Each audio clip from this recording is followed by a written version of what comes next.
आगे सुखदेव जी की कथा।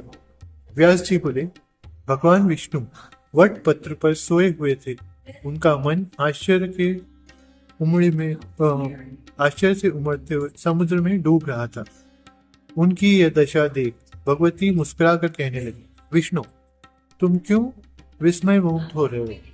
भगवती महाशक्ति के प्रभाव से तुम मुझे पहचान नहीं पाते।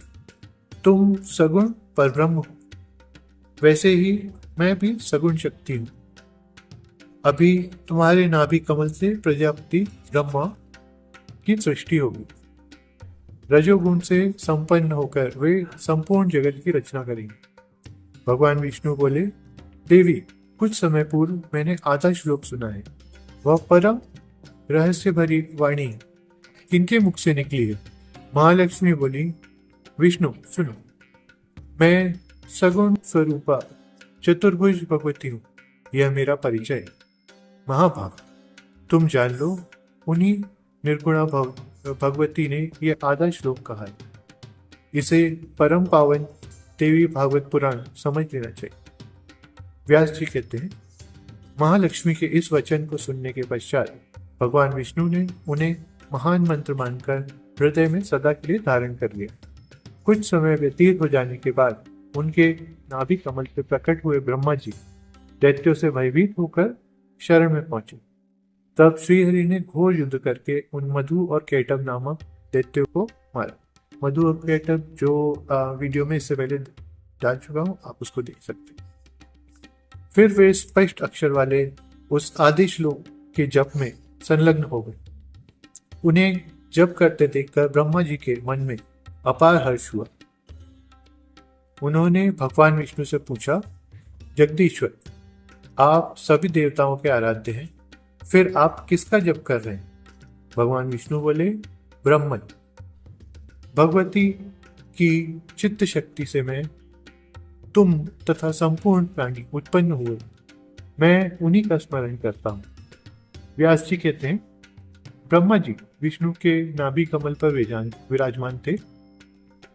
वहीं उन्होंने इस आधे श्लोक को याद कर लिया। तत्पश्चात अपने अमित बुद्धिशाली पुत्र नारद जी को इसकी शिक्षा दी। नारद जी ने उसे मुझे पढ़ाया। फिर मैंने 12 स्कंदों में विशद रूप से इसकी व्याख्या की। महाभाग, उसकी वेद तुल्य पुराण का तुम अध्ययन करो। उसी वेद तुल्य पुराण का तुम अध्ययन करो। वह पुराण भगवती जगदम्बिका की उत्तम कथाओं से सुशोभित है। इसमें 18,000 श्लोक हैं। यह प्रशंसनीय कल्याणकारी पुराण श्रोताओं और वक्ताओं को सुखी बनाता, शांति प्रदान करता, दीर्घजीवी तथा पुत्र एवं पौत्र से संपन्न करता है। ये धर्मात्मा सूत मेरे शिष्य हैं। इस मंगल में पवित्र पुराण का तुम्हारे साथ ही ये भी अध्ययन करेंगे। सूत जी बोले। इस प्रकार कहकर व्यास जी ने अपने पुत्र शुभदेव जी को तथा मुझको देवी भागवत का उपदेश दिया। व्यास जी के पावन आश्रम पर रहकर मैंने देवी भागवत का अध्ययन किया।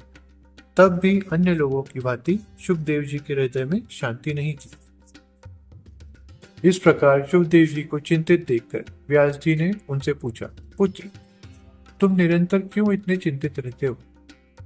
पुत्र, तुम मेरे कहने से तुम्हारे मन को शांति न मिले, यदि मेरे कहने से तुम्हारे मन को शांति न मिले तो तुम जनक जी, जिसके रक्षक हैं, उस मिथिलापुरी में चले जाओ।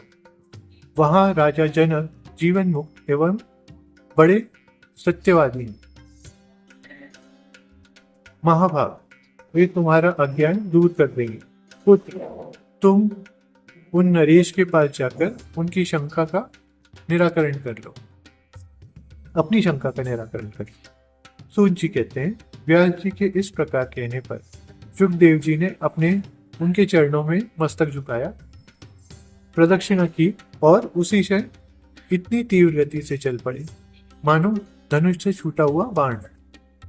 उनके जाते समय मार्ग में अनेकों समृद्धिशाली देश, वन, वृक्ष, फूले फले खेत, तप करने वाले तपस्वी, मंत्र की दीक्षा से सुशोभित यजमान, योगाभ्यास में प्रतियोगी, वानप्रस्थ, शिव के उपासक, सूर्य के उपासक, शक्ति के उपासक तथा विष्णु के उपासक सभी दिखाई पड़े। उन्हें देखते हुए महामती शुकदेव जी मिथिला पहुंचे। धन धान्य से परिपूर्ण उस उत्तम नगरी में जाने पर उन्होंने देखा सब प्रजा सुखी है और सर्वत्र सदाचार का पालन हो रहा है।